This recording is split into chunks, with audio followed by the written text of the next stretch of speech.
Côte d'Ivoire, Simone Barbeau prophétise le retour de Charles Blé Goudé et de Laurent Gbagbo. Plus de détails après le générique.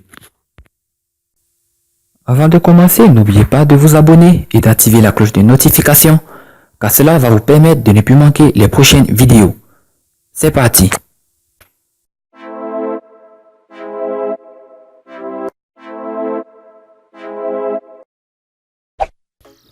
Accueillant jeudi 26 septembre 2019, les exilés proches du Front populaire ivoirien de retour à Abidjan après 8 ans passés hors des frontières ivoiriennes.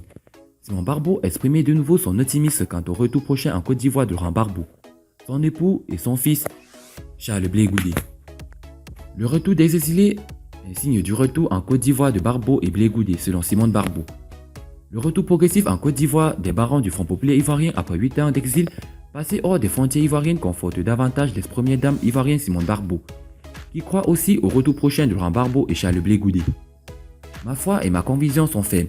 Je suis convaincu que Barbeau et Charles Blé Goudé vont revenir, a-t-elle exprimé jeudi 26 septembre 2019 au domicile de feu Aboudraman Sangari. La haute direction du Front populaire ivoirien y accueillait un peu plus de 400 exilés dont l'ancien ministre Léon Emmanuel Monette, revenus pour la plupart du Ghana, du Togo ou du Bénin. Cette vague d'Ivoiriens rentrés d'exil constitue la deuxième du genre, après celle du 31 janvier 2019 qui avait enregistré le retour des Miss Émile Guerreroulou, Kofi Laza, Yabi, Doualoua, Rodé Dosso et bien d'autres. Pour Simone Barbeau, c'est tout simplement la prophétie qui est en marche. Dieu est en train de faire quelque chose, dira-t-elle, révélant que ceux qui sont en prison sortiront et ceux qui sont en exil rentreront.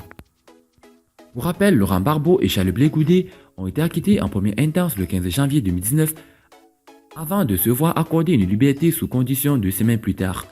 Le retour en Côte d'Ivoire est conditionné par la décision des juges de la Chambre d'appel de la Cour pénale internationale après que la procureure Fatou Bensouda a décidé de faire appel de leur acquittement.